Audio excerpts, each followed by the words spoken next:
learning about wine sucked. What was your method to taste, to pair, if you were to break it down to its most simplest form? Start thinking about wine like an ingredient. The last region we were going to taste is actually where we're sitting today, which is in St. Helena. That's going to age well. What feels better, being on the New York Times bestseller list or a recipient of a James Beard Award? The James Beard Award was like flabbergasting. Someone diagnosed me with imposter syndrome at some point in my life. Welcome to the Share the Lohr Podcast by J. Lohr Vineyards and Wines, where we take you behind the scenes over a glass of wine. Let's uncork and dive in. Today we're with Madeline Puckette, who is an amazing author. New York Times, James Beard Award, has an awesome presence across every single social media channel, and we're going to dive into her story. My name's Josh Baldovino. I'm the marketing manager at J. Lohr, and this is Steve Peck, who is the VP of winemaking. And today we are filming at the beautiful Harvest Inn in St. Helena in Napa Valley. We're going to dive into some wines, her story. Let's jump in. Well, Madeline, thanks for jumping on the show with us. Hey, thanks for having me. So real quick, for those who don't know, who is Madeline and what is Wine Folly?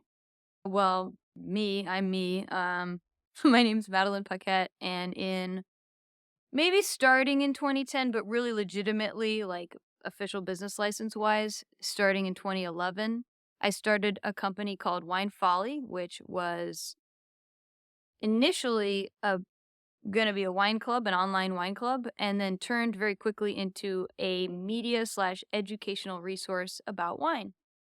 And in 2019, I merged with another business, and now we have a whole team. So from 2010 till about 2019, it was mostly just myself and my husband working on the project. And in that period, we launched 2 books. We built up the website and the Wine Folly brand, started all our social media strategies, started a YouTube channel, Instagram, all that stuff, and really put ourselves out there as the go-to source for fun, delightful ways to get into wine, basically. Yeah, that's how I'd put it.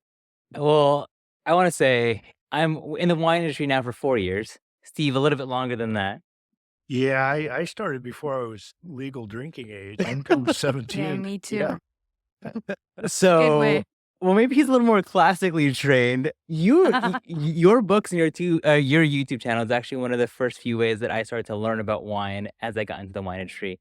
Steve, traditionally, or I guess, how did you learn about wine, Yeah, that's a Steve? good question. Oh yeah. So, when I was a kid, I graduated high school in 1981, and, typical meal was, hamburger helper, or the meal, the cuisine in California was not that great. And I moved from Ventura County up north to Santa Cruz County and lived with my aunt and uncle in Santa Cruz going to junior college. And they had artichokes, and there was this place down the street that would marinate chicken breasts in this stuff called pesto. And at any rate, Santa Cruz was kind of, along with Berkeley and San Francisco, was kind of at the forefront of this sort of food revolution. Wow. And my uncle and his friends, who were all high school teachers in Santa Cruz County, they started doing home wine as kind of view of life. Sunset Magazine was kind of leading the way. A lot of people in those days. Anyway, that I kind of got the bug through that. And while I was going to junior college in Santa Cruz, I then, applied to UC Davis, knocked on some doors in Napa Valley, ended up, the first line on my resume was Joseph Phelps Vineyards, which in 1983 was kind of one of many Napa Valley wineries. And by the 1990s, it had become kind of, one of the first growths of Napa Valley. And so that really served my career well. Wow. Yeah. That's quite a background. Yeah, I've always got these funny stories, but I remember Jeremiah Tower, who was of this restaurant called Stars fame, but he was one of those early chefs. I think he worked at Chez Panisse under Alice Waters, and that's kind of how he earned his stripes. So I can remember him, I'm out at Phelps cleaning out the crusher, and here comes this guy offering me a wild boar sandwich, down in the crush pit, and I kind of started to figure out that this was a special industry, and just was something to really cherish. That's interesting. So your education into wine was more like the doing of it while it's happening around you. Yeah, and that's why I'm always so fascinated. There's two other legs to this stool, which is, I'm always comfortable about talking about how wine is made, how it's grown. I'm not very comfortable, frankly, talking about how it tastes, the flavor profile, that quote unquote wine education style, even the or side of the business or wine pairing. And then the other bit is wine sales. I mean, if I had to sell a bottle of wine to make my paycheck, I'd survive. But when I do wine education, my crutch is usually talking about how we grew the grapes, how we picked them, the barrels we selected. And then I usually don't say much about, the flavor profile or the aromas and the palate. We're like the complete opposite. Yeah. Yeah. Right? For Like that's sure. kind of Yeah. cool. And we need each other. It's a symbiotic relationship as it relates to the consumer. That's Yeah. funny. Wait, Madam, something for you. He was on the production side, Yeah. making it. The classic trading. So before you got to, the big James Beard and kind of the media education company it is today, how did you get started and learn about wine? Well, I didn't know it was a possible career path. That seemed insane. Working in alcohol, I do remember my parents enjoying wine from time to time. Like my mom would buy a bottle of Merlot from Italy, probably from northern Italy. They grow Merlot all over the place there. But then my dad would liked French wines. He liked Cabernet Franc from the Loire Valley. That's because his dad liked French wine, so he assumed, well, if you like wine, you should drink French wine. And so for a wine beginner, those are some pretty rough palates to get into. Wines are herbaceous, that at the time, coming from Coca-Cola and root beer, Yeah. tasting something that has sort of green element. It's a red wine that has green elements. It's not sweet at all. It's got some bitterness to it. It has astringent tannins. I didn't like wine growing up at all, and my parents would try to actually serve it to me as a kid, and I was very curious. I wanted to learn how to do the thing because I thought it was very cool and adult. So that was my first foray in wine, and then I got into it legitimately as a career path when I moved to Reno, Nevada, of all places.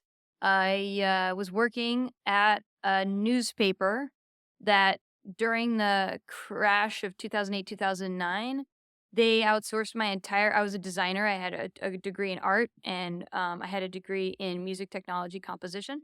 And so I was like, well, I'm not going to get a job in music unless I make it as a musician, which is what I was doing or trying to do on the side.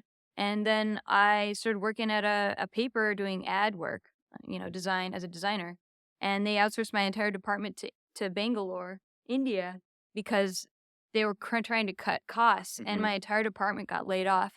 And I can remember going into that meeting with my manager, and she had the roughest day. Like, if I can reflect back and not be so darn selfish, she had to lay off at least 14 people already that morning.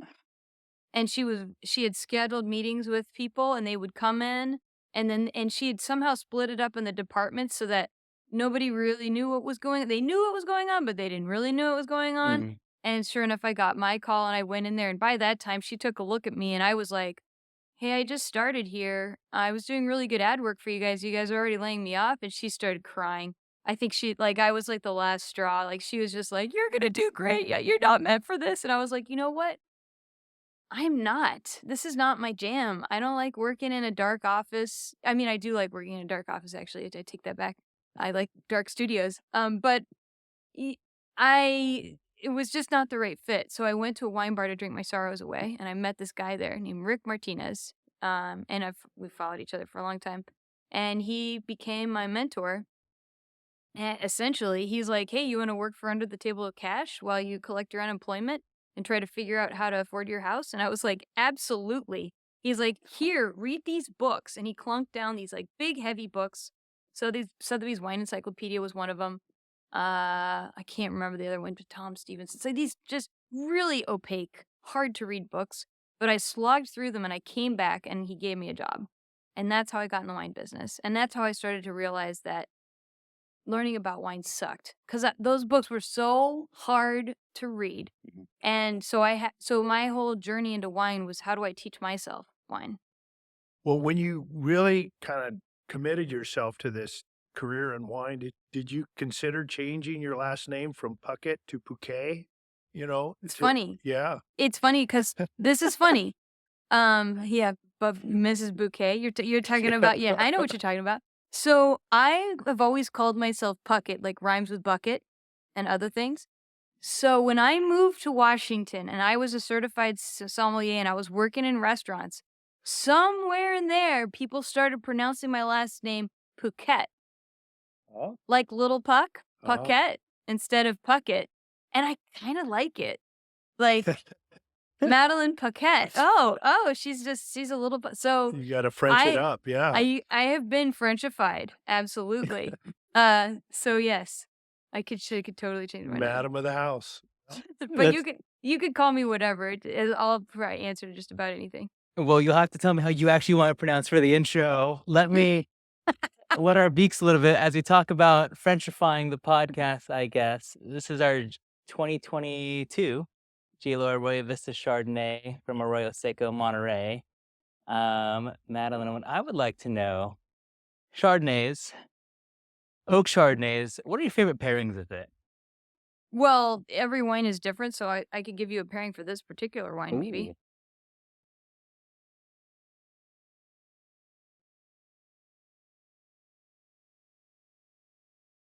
I really want to do for this wine.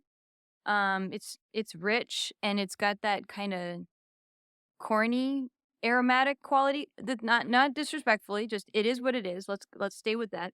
Mm-hmm. Little pineapple note and that kind of a thing.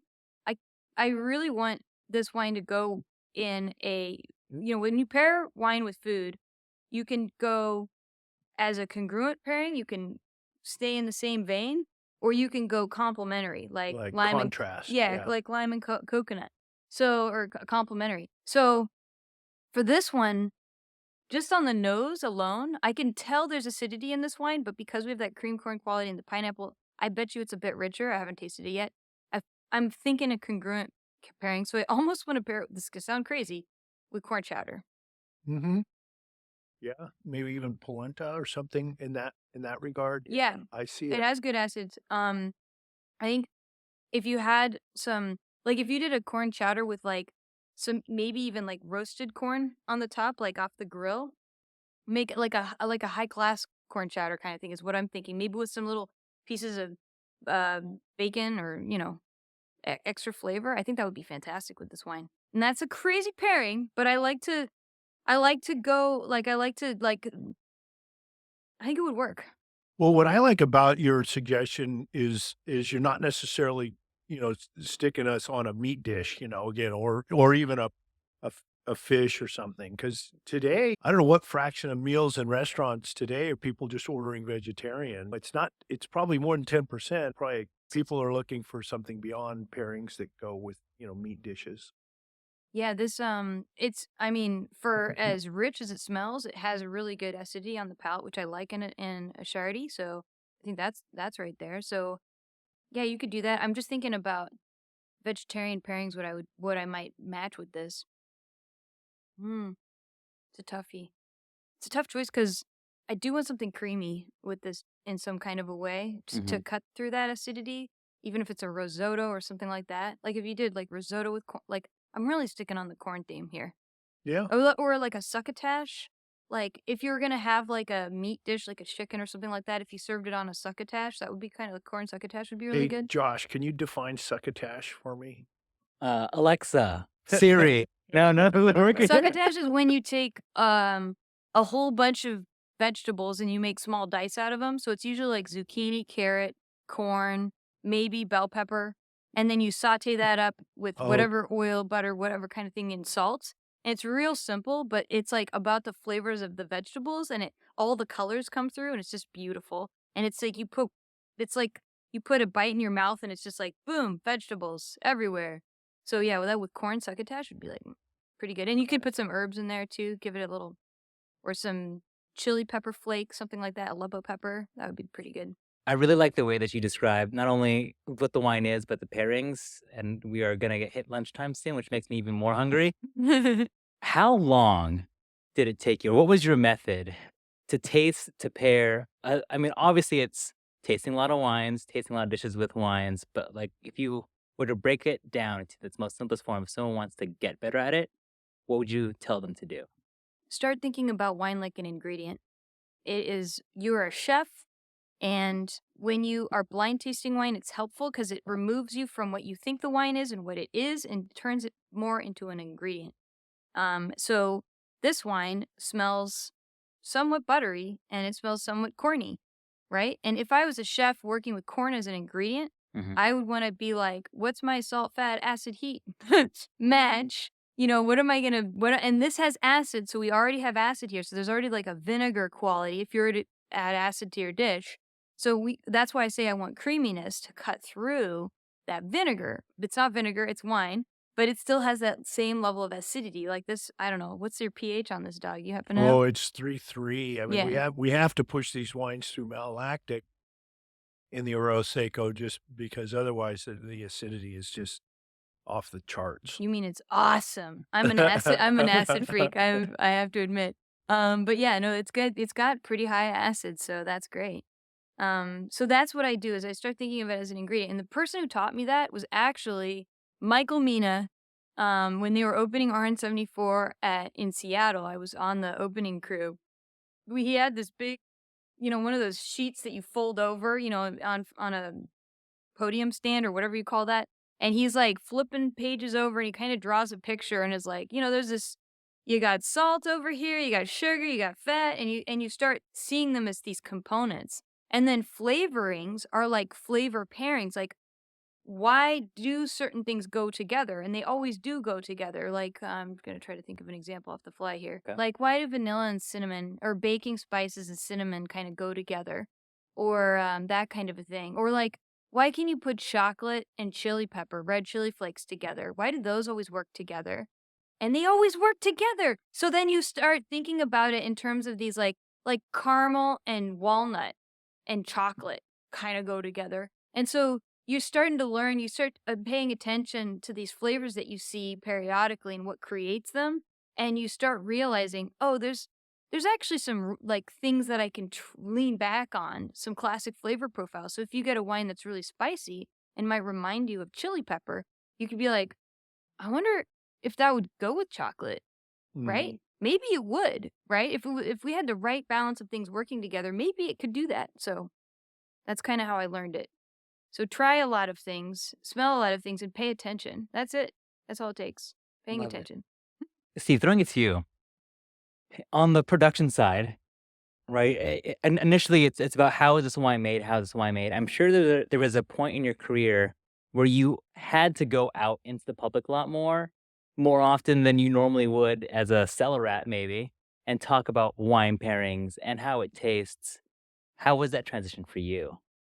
Yeah, like you said, I mean, my comfort zone is really talking about, well, the crew, punches in at 2 a.m. and puts flashlights on their heads and handpicks every cluster and that kind of thing. But when, I'm outside my comfort zone, when I'm talking about, the hazelnut character or the little bit of pineapple twist and it'll pair well with almonds or something like that. I just it's not my zone. I feel like I'd much rather defer to Madeline Or chef. yeah, or others to to do that. Like I created that one little circle, that one ingredient, and let's let the chef create the fat and the salt and the heat and the other things that you kind of frame around that.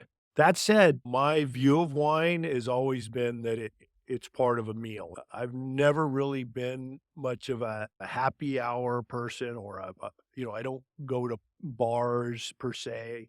I drink plenty of wine, but I do it typically in the context of food and meals and socializing. Yeah. It's fair enough. There are physicians for a reason, and everyone has their specialty. Okay, throwing it back to Wine Folly. Why did you start Wine Folly first off? And then what was kind of the first medium you selected? I started Wine Folly because I was frustrated with what was out there to help me get into wine. Okay. I felt like it wasn't communicating to me at all, and it was extremely opaque, and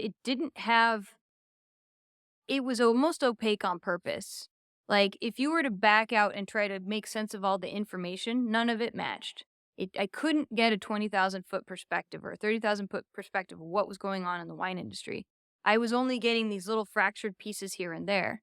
So I started organizing that information just to try to make sense of what wine is and how to communicate it and how much is out there. I remember trying to look up how many vineyard acres are planted in the world, and there's like you can't find that answer. It's really hard. It's kind of Yeah. crazy, right? And I was like what? Like in the context of agriculture, where does it fit? Was kind of my question because I was just trying to make sense of it, quite honestly, and I didn't. You know, people would be like, "Barolo's the best," and I would taste Barolo, and I would be like, "Okay, that's good, but is it the best? And what makes it the best?" And then I go, "Well, there's this grape Nebbiolo. Well, what other wines are made with Nebbiolo?" And I'd be like, "Okay, well, oh, there's this other wine over here. Oh, it's actually good, and it's only $15." And I was like, "I found a good wine."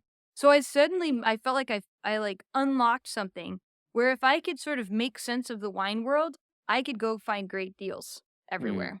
Well, the producers each have their vested interests and they're going to promote their region. Oh my I goodness. mean, the one that cracks me up the most is, I visited the Rhone Valley, right? Oh yeah. And you guys, Wine Folly does great maps, but if you get the regional map, like the, Rhone Valley Growers Association map, there's a big circle in the middle near this town called Orange. Well, I don't know, just unidentified. It's like, where the UFOs come from, like Area 51 or Wait, something isn't like that that. CDP? It is. It's Yeah. So Chateauneuf-du-Pape. Chateauneuf-du-Pape They're is not part of the. yeah, Yeah. is this amazing wine region plop in the middle of the Rhone Valley, and you wouldn't know it from a map of the Rhone Valley that this really sort of like official communique, it just doesn't exist because, they kind of have there's some friction between these Yeah. growers and why should Chateauneuf-du-Pape get, you know, Any twice space on the map. well, they get twice as much money for a bottle of wine and therefore, Yeah, I yeah. don't know, they don't get along. It's really strange. So it does take sort of a third party if the producers or even the regional growers are responsible for promoting the wine education. They're going to talk about their own region. They're not going to, talk about Nebbiolo grown Elsewhere. outside Yeah, of exactly. And they're not gonna say exactly.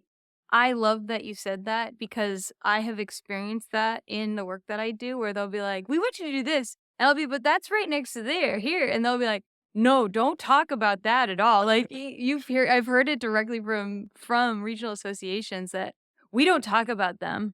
They don't even make anything close to what we do. And you're like, "Well, I've had them, but they okay.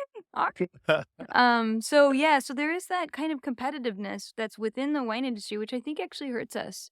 Really, now that we've tried to sort of make sense of it all and offered this, so the book came out, or I got a book deal. What started working for me in Wine Folly was making these infographics. So I have a background in design. I was working as a designer, and I started creating these infographics mainly for fun to see if they would catch on at first, and they took off. So instead of the wine club, me starting a wine club, I was suddenly a poster business and I was making posters. And then I was like, well, I think I could make a map.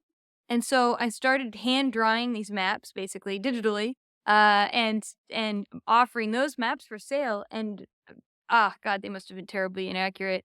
And I didn't know a thing or two about geographic information systems and how cartography actually works. And I think I posted my maps or something up on Reddit Wine, and I just got ripped a new asshole. So I was like, okay, I need to learn more about making maps. I need to make better maps. And so my husband really pushed me, and he's like, figure it out. Hey, I found this tool that you can use. Figure it out. And so I challenged myself, and I started making. I launched a complete set of maps that was more accurate. And that was in coordination with this book, with the first book that we created. I created my first map set for the book because I wanted to put 12 countries, wine countries, into the book. Like 12 major wine producing regions of the world needed 12 maps at least, in order to be a good book about wine. So it was all visual. And that's really what helped people. And I started doing research, like, why is my stuff performing so well? And I found this amazing research study about how people take in information. And audio, we're sitting here on a podcast. Audio is not, we're good listeners, but it's more like hearing a story. We can take in this storyline, but we're not great at like taking in and holding complex information. We basically can hold about 5, if you're awesome, maybe 7 things in your head at once. But most of us, 3 things, if we can take away 3 things from an audio recording, that's great. But when you have visual stuff, most of our learning, like almost 80% of our learning is done through visual diagrams, maps, photos, that kind of a thing. And so all this nonverbal stuff. So I started trying to figure out how to create visual systems of learning information. So whether it's a diagram or an infographic, they're all different, by the way. A photo, which is a unique way of communicating if you're doing it well. It's almost like a snapshot of a story. And then you've got your maps help provide context. They help back you out to the size of the region or to the size of the country. They're extremely powerful. Or suddenly, like in a map, you can be like, what is next door to Chateauneuf de Pape? Hey, look, there's this other little region here, Schuschklan. They make really decent Grenache-based red wines as well. Oh my goodness, they're only $15. Like, I was always trying to find $15 wine because at the time, I didn't have a lot of money, right? And no one was paying me, by the way, on Wine Folly. We didn't have advertising. Well, we tried. It was fail at first. And all we could do is make money on the infographics we were printing out as poster at the time. The wine club was part of your initial vision, 2011, right? Yeah. When you sort of opened Wine Folly. You do have a wine club today, though. Yeah, almost What a can you tell us about that? Almost a decade later, we had the opportunity to start a wine club for realsies this time. And it's been running for more than a year now, 2 years, something like that. And it's exactly what I wanted when I started. And it was like what we had imagined. We might have been a bit myopic when we started. We ideally wanted to travel to a region and feature a region every month. But I've found that users like diversities, or the club members like diversity in their club shipment. So now it's more of a collection of things that teaches us something new every month. It might be a theme, or it might be just a little like microcosm of that regional wine and where it comes from and what it tastes like and what can we learn about what in the glass that we smell and taste can tell us about the region. So you know how you start and you learn about how winemaking is with barrels, and I use this kind of barrels, or we pick these grapes at this time, and when we see this sugar level or whatever. I start always with what can I perceive with my nose and my mouth and my eyes, and whether it's on the label of the wine or in the glass. So I always start in the glass, and I try to reverse engineer back to something real, like, because you're smelling this, it is this. Like, because this wine smells a little buttery, there was malolactic fermentation. So we try to teach people how to taste like that in the wine club. So have you gone through, WSET courses, and, that's more of a traditional pathway for wine education? I was pursuing my master sommelier. Uh-huh. I was a certified sommelier with Court of Masters, and I was I was trying to get towards advanced, and I was part of a tasting group. And I think I was having a really bad time the way they tasted, the format, following the rules, because in order to get graded, you need to hit some markers.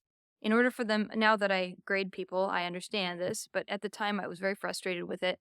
You have to sort of prove your knowledge through making sure you check all the boxes when you're blind tasting wine. And I would just pick up a wine, and I would be like, this is Chardonnay, warm climate, possibly New World, Paso Robles, final answer, right? Like I would just skip all the way to the end because I would just Uh-huh. remember the wine. And they didn't like that. And so I was like, you know what? I quit. I was no longer drinking wine. I was drinking beer and cocktails. I had turned into a horrible snob. I told, oh, the worst thing ever happened. I went to my grandmother's house in Tennessee. Remember I said my grandfather drank French wine? Yes. Yeah. He had passed away, and she's like, go and see if there's anything fun in the cellar. I go into the cellar, which is a cave in the basement on the side of a hill in Tennessee where my grandmother lives. And I kid you not, there's a bottle of Obrion in there next to a bottle of Chateau Ste. Michelle Riesling from 1989, which I actually wonder if that wine was good, quite honestly, still to this day. Was the Riesling good? I didn't open it. Riesling lasts forever. I know. It And does. with Chateau Ste. Michelle is a really good Riesling producer. So I got myopic because I was a snob, remember? And I was like, grandmother, you have like $1,000 bottle of wine in your cellar.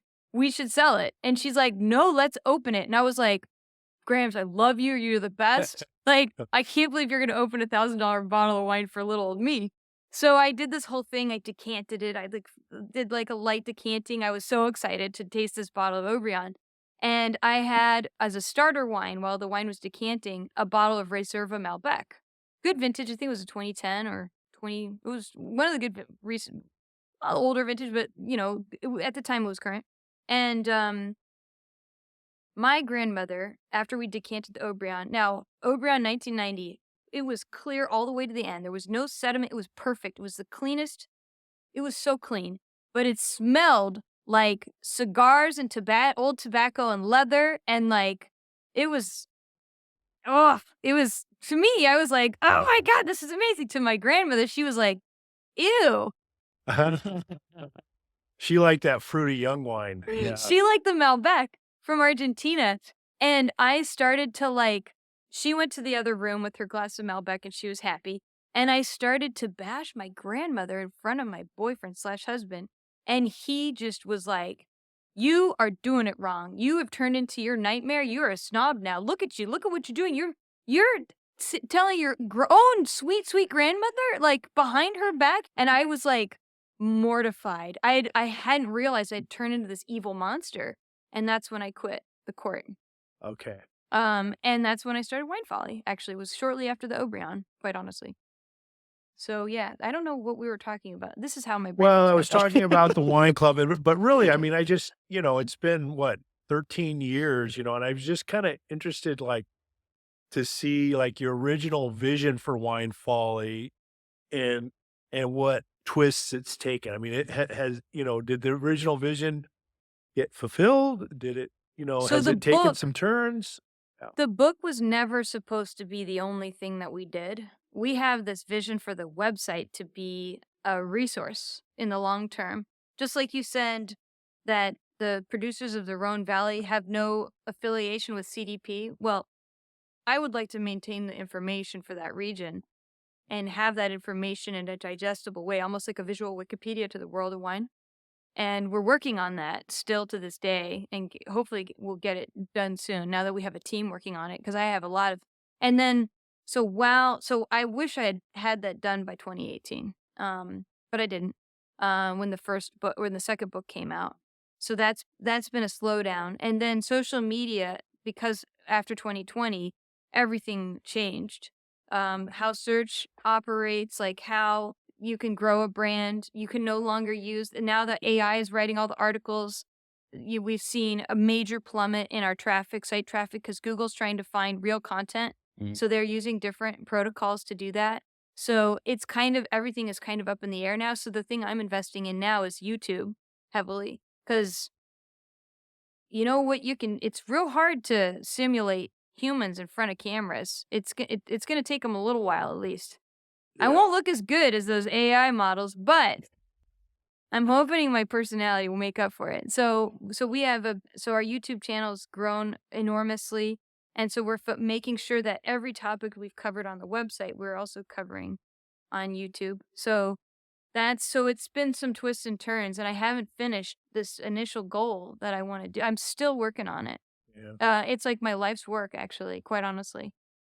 So back to the books, what feels better, being on the New York Times bestseller list or a recipient of a James Beard Award? The James Beard Award was flabbergasting, quite honestly. And what it did for our brand, prior to having received that award, I always felt like, and I still do, I was someone diagnosed with imposter syndrome at some point in my life, and I feel like that's still valid. But before the James Beard Award came out, it was very easy to say Wine Folly stupefies wine. And a lot of the people that I respected in the sommelier community and that kind of a thing were not real nice. Mhm. And they call it bullying now, but the amount of negative feedback that I received on a regular basis was, I mean, I remember hiring my first social media guy, and he's like, wow. C- Whoa. And this is because you're getting feedback that you're oversimplifying This like the negative, topic of wine. negative shit talking constantly. And it was really like lots of positive. I think I focused more on the negative than I do because But did that negative just come to a halt once the James Beard Award came out? it minimized remarkably. Okay. It was like it validated the brand and what Wine Folly was trying to do a bit and enough to make it seem like a legitimate thing. Before they could just be like, that's that crazy chick over there trying to take away all the work we've done to make wine great. And now they're like, well, okay, I can't deny that that's a thing that works. And so I think the James Beard Award, I couldn't believe it. Like I was actually I didn't even get nominated. I was not on the nominations list. And I got a phone call from this lady called Maud. And she's like, planning committee, you really got to come. And I was like, I had already given up travel. I was working 7 days a week because remember, it was just me and social media guy for a while. And I was like, I'm not going to win. I wasn't nominated. And she's like, wait, there was a mistake. Actually, you were. And I don't know, but there might have been some sort of internal thing going on where they threw my book out of consideration, but it had so many votes that it would have been nominated. But they had thrown it out of consideration because remember, it's just this crazy girl over here doing some shit. When they announced that I won, I couldn't believe it. I also got to hug Tyra Banks, I've looked at every single Victoria's Secret magazine that she's ever been in, and she was the main presenter at the James Beard Award. Oh my So word. I turned into like a total crying idiot on stage. It was awesome.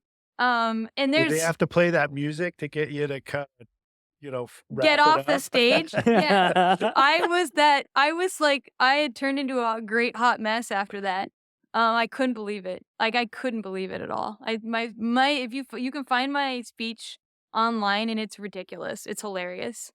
So I wore the James Beard Award as a necklace for like the next 2 days because I was overwhelmed. I would too. I was like, I had it Well- for a while. I was walking around New York City with it on the outside.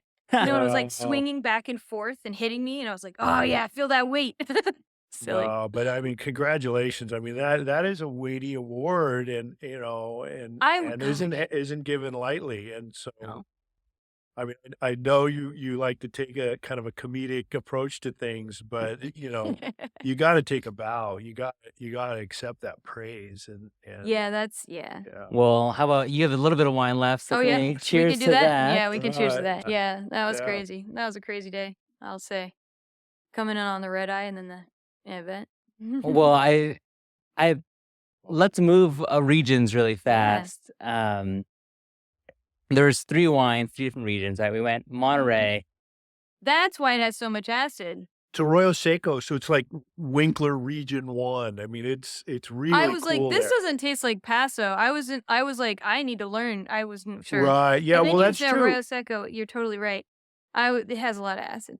Yeah, a lot of people kind of identify J. Lohr with Paso, Mhm. but our original plantings, 1972, were what's now called the Arroyo Seco, because Yep. in 72, I think the appellation wasn't created until 1980 or 81. Yep, you're totally right.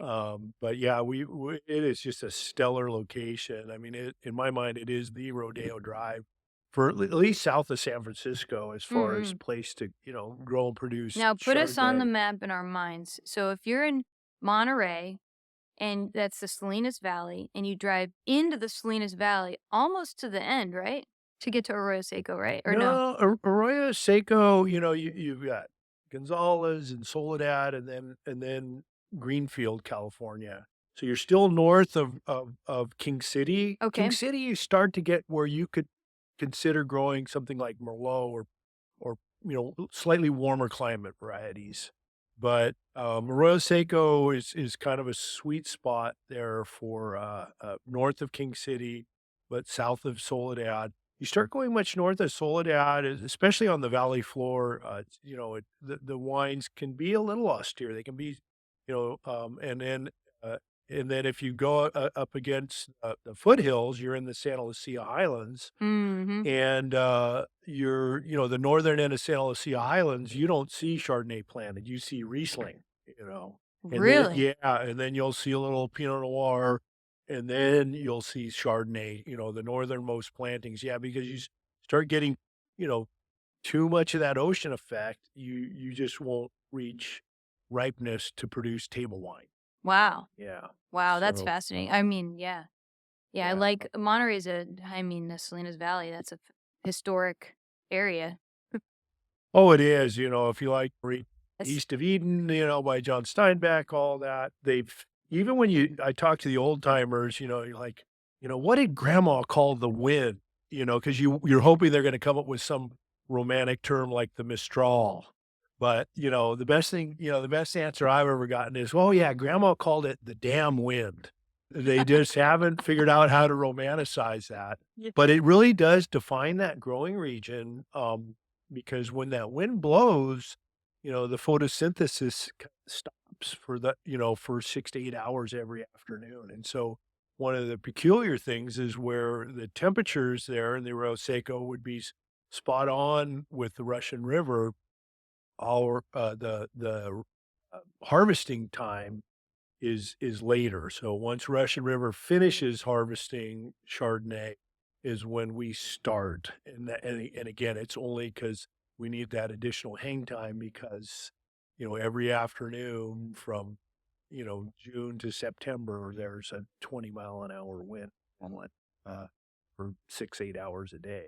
sheesh. Yeah. So Wait, is it's like on a schedule, like right after 1 PM or yeah, something like right at that? noon or so. Yep. Yeah, the hot air inland, further south, effectively past Robles, that hot air is rising at the southern And end it of this sucks Salinas it in. Valley, and it creates that vacuum and sucks it in. And so, like, I was kind of impressed that you came up with the term pineapple as one of your descriptors, where we do get a little bit more of that kind of tropical character, not just sort of, you know, green apple or pear, like you might think of North Coast, but we do begin to get a little more, stone fruit character, a little bit of pineapple and Yeah. tropical, because that fruit spends an extra 2 or 3 weeks on the Wow. vine compared to, what you might see in Carneros or, Russian again, River. Russian River, Sonoma County.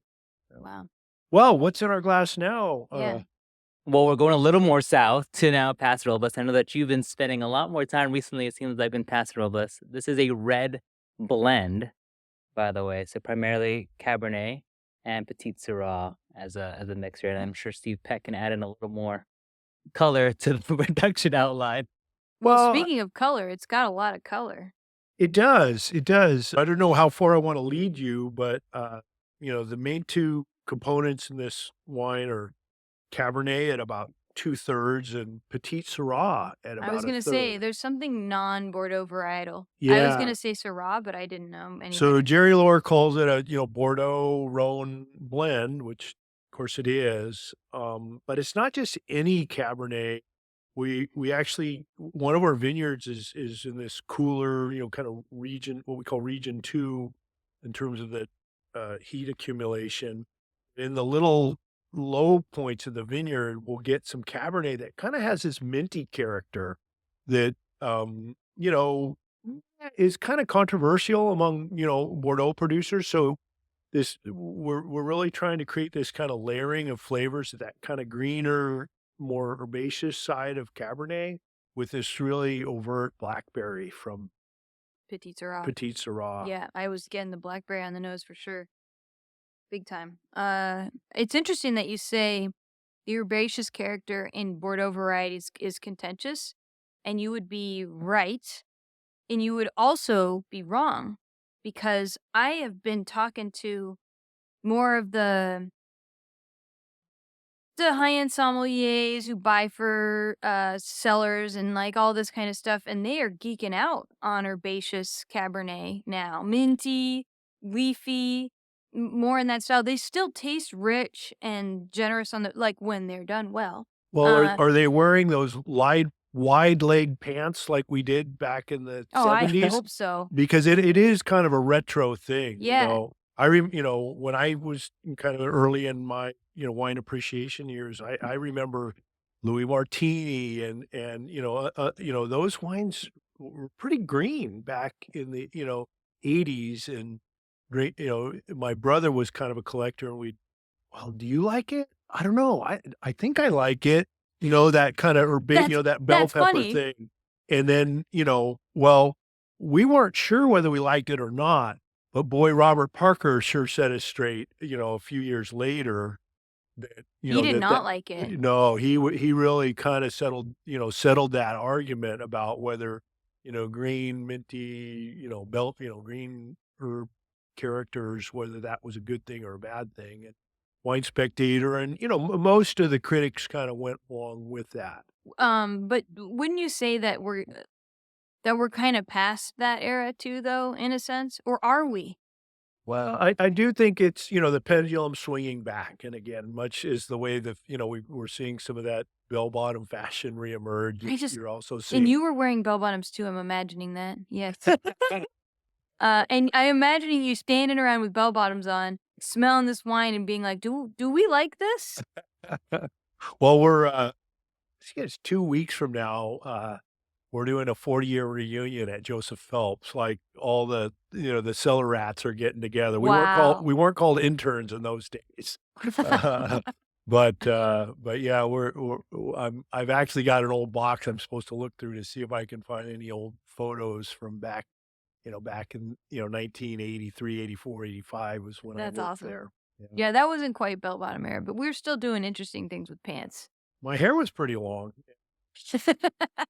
Well, he moved down to Paso, and you've been to Paso recently. I guess, what have you been doing down there?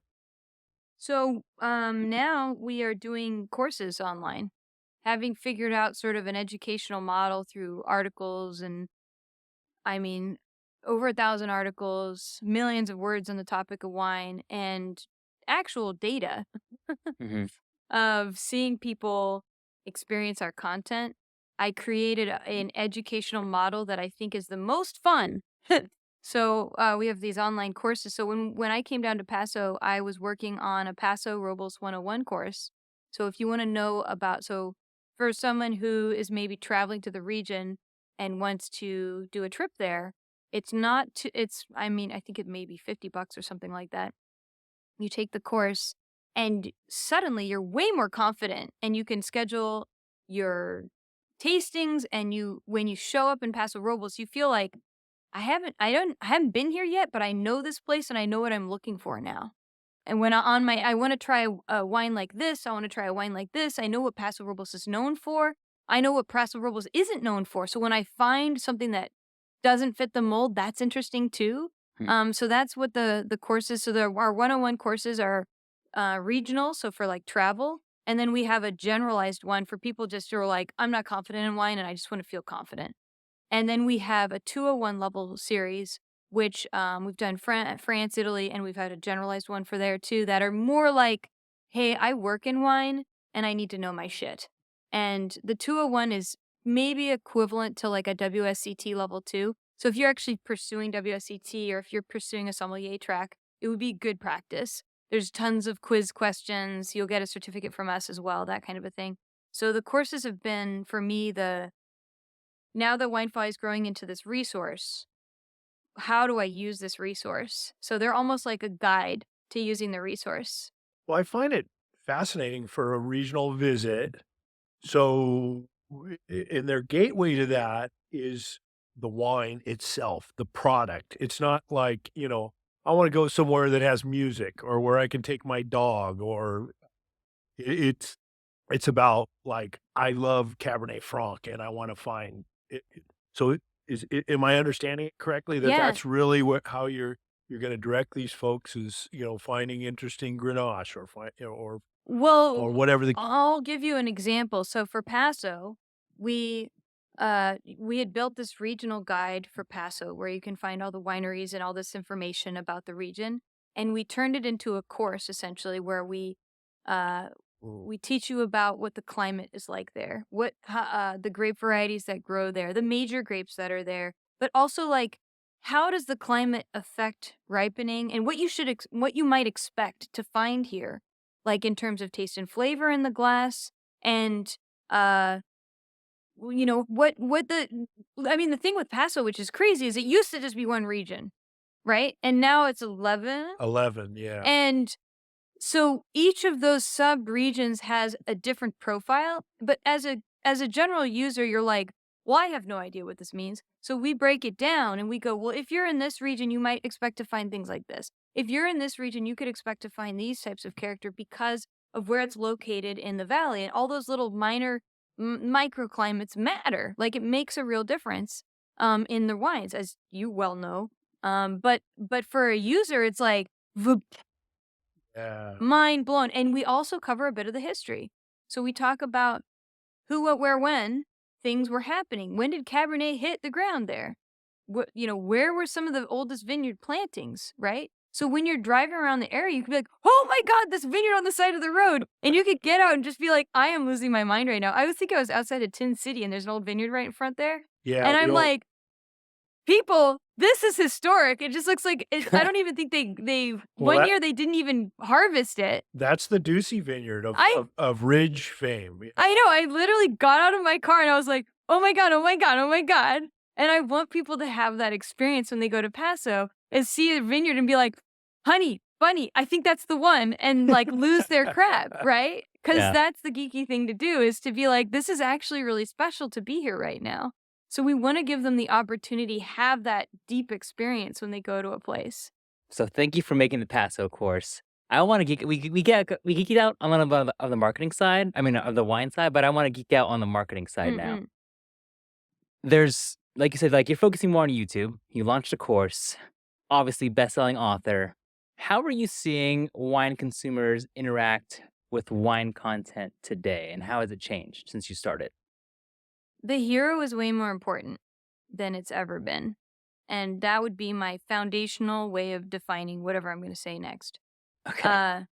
So back when I started making content, my generation, because I was making content for me and people like me, Mm-hmm. we need the data. What's the data? Give me, like, I want to make sense of the data. If I have the data in front of me, I can make sense of it and make up my own opinions.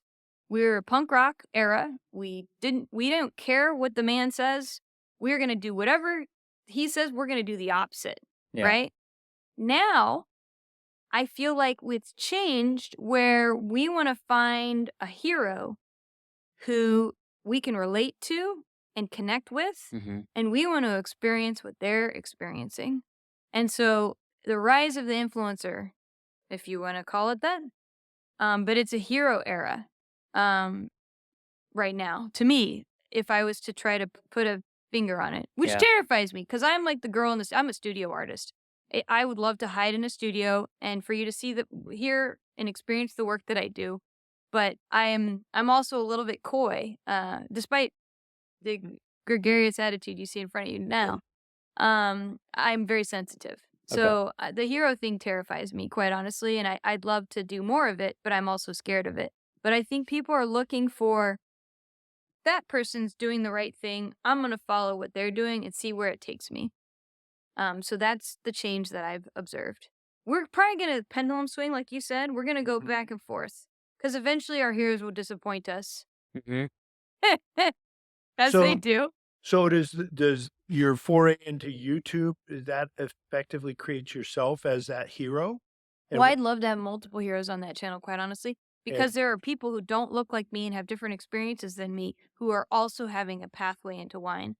But yes, And why is it not Instagram or Reels or something like that? well, short form content is great, actually. Short form video content, like vertical video content, like you find on TikTok. Rest in peace. The, it would be what I like about short form content is it's almost like getting the highlight reel. It's like the TLDR, if you will, of an idea, of a thought, and it's a performance of that. It's a performance highlight reel of an idea. So you can say a lot of really useful shit if you can figure out how to do it well, very fast, and be extremely effective at that. And people will love getting your micro updates. So it's a great way to build an audience builder. We see a higher success rate with our short form content with reach than we do with our long form content, but we see a higher subscribe rate with our long form content, even though the reach is not as high. So those short forms hit the numbers and they make you feel really good. But when you want to develop a long term audience, you got to give them long form content. So that would be my hey, if you want to get in YouTube, here's what to do. Yeah, it's definitely the and game, not the or game. I see the short form stuff as you go to a tasting, and now here you get to taste all the different wines, short form content, reels, TikTok, same thing. And when they're ready for the full bottle or the full meal, then they go to YouTube, and now they can actually sit there, take a second, and really enjoy or consume whatever you're producing. Yeah. I realized that long form content was the game when I realized that my husband, while he's working, has YouTube going on at least 8 hours a day. He's a subscriber to YouTube, so he doesn't get any ads, and he watches the most weird esoteric shit I've ever seen, mostly educational based. So there seems to be like a taboo subject. Do you ever talk about price? I mean, I would love to talk about price more. Consumers need to know about price yeah, because it's a real, when it comes to their experience, it's a number one factor. I just returned from a trip to Ontario, to Toronto. And in Canada, of course, all the wine comes from The liquor, LCBO, LCBO, that's Liquor right. Control Board of Ontario.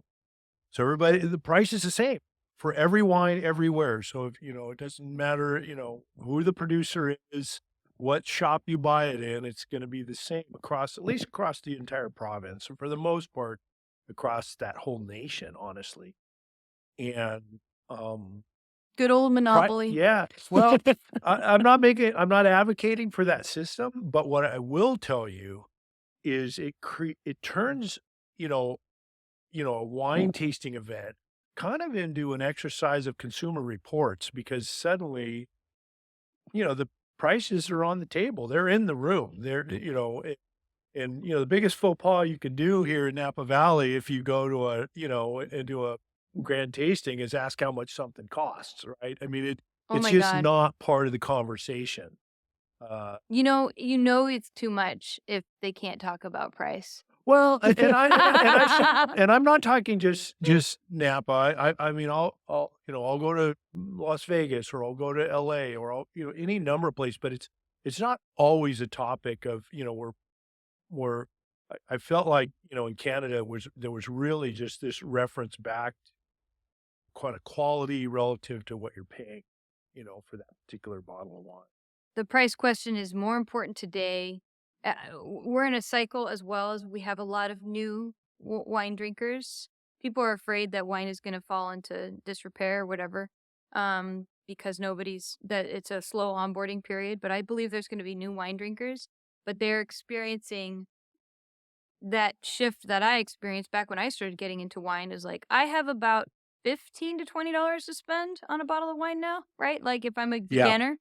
Yeah. And that's all I've got. Maybe 23. And I do, yeah.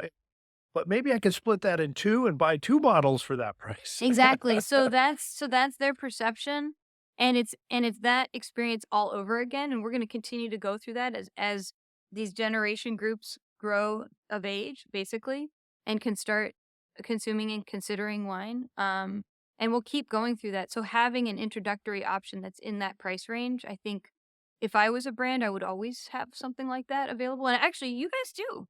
You guys always have had an affordable option. So, boom, there it is. Well, Madeline, we are wrapping up on time here. This is fun. I've enjoyed the history, the where you're thinking about wine content today, obviously tasting a few wines. I'll leave as a teaser for the audience. The last region we were going to taste is actually where we're sitting today, which is in St. Helena. This So, is a Napa wine. yeah, we'll do it really fast. Real quick. Since we are literally in the AVA. So this is called Carol's Vineyard uh, Cabernet Sauvignon. It's grown at our J. Lohr owned vineyard on Pratt Avenue, which is in the city limits. Jerry and his wife Carol purchased this vineyard in 1983, which was actually my first year here working in Napa Valley as well. And so the property's about 35 acres, primarily Cabernet Sauvignon, but we've got also 4 acres of Petit Verdot on the property. I was going to And ask you if there's some Petit Verdot in it. Does it have Petit Verdot in it? Well, is this the 2020 or the 21? 21. 21. Okay, the 21 does have some Petit Verdot. 2020, of course, was a fire year. We only were able to pick 8 tons before the glass fire, came through the area. And that one was 100% Cabernet Sauvignon. I'm off the record. I don't quite recall the percent that we did in 2021, but usually I feel like that 4 or wine's going to age 5%. well. Yeah. That's going to age well. It's got all the markings of something that's going to turn into like that tobacco-y sort of rustic wine as it ages with more and more time. When wines age. Yeah, this is I think minty notes now, big time. I think that's, table stakes for Napa Valley Cab is that the ageability kind of has to be built in. So, these days that equates to, not racking the barrels as often and just keeping the wine a little bit more wound up, kind of building it for that distance. Total change, though, from maybe 5-7 years ago from Napa. Yeah. We weren't doing this. Maybe more. 2015 vintage. We started to see a shift happen. Maybe around then. Mhm. People started to firm it up a bit.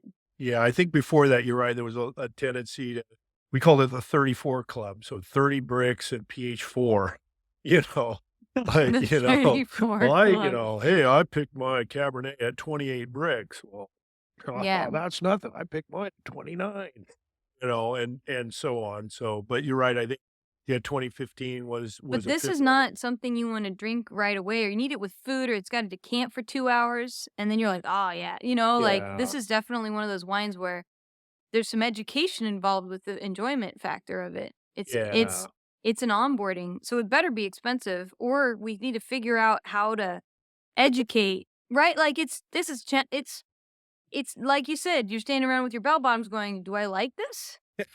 Like, I like it. I think it's great. I think it's going to age well. It has all the markers, right? But is that for your beginner? I don't Well, know. it is a pre-release wine as well. So it's, we're just, I don't know exactly when the release date is, but it's around the corner. It's not, we haven't quite got it out in the market yet. Mm-hmm. Yeah. A little more bottle aging would do good on this guy. Mm-hmm. And there's only one SKU from Napa that we make. So, and this also is a special wine. It's a partnership with National Breast Cancer Foundation. I've enjoyed the conversation, kind of taking you through at least J. Lohr in terms of place, and then you in terms of where Wine Folly has been, where it's going, where you think wine consumers are going. Madeline, where can people find more about you and everything that you're doing? Yeah, you can find us on all social channels pretty much under the handle Wine Folly. Otherwise, I'd say head over to winefolly.com and subscribe. We send a really cool weekly newsletter that's educational based that features our best content and will help walk you through any kind of, like, if you're just trying to get into wine, we've got great video every week, great feature of the week. We do every week we do something new. So I would encourage that and then you can check out courses if you want to get into more, but yeah, just head over, check it out. I love it. And for those who are watching, if you enjoyed this podcast over here with us at J Lohr, make sure to like and subscribe wherever you are listening to. And if you want to find more wines made by Steve Peck and his awesome team, of course, go to jlohr.com. And so we talked a lot of social media. Follow us too at JLohr Wines. But Madeline, thanks so much for having us. Thanks so much for being on the show. Yeah, it's my pleasure. It's my pleasure. We're big fans. Thanks. Yeah.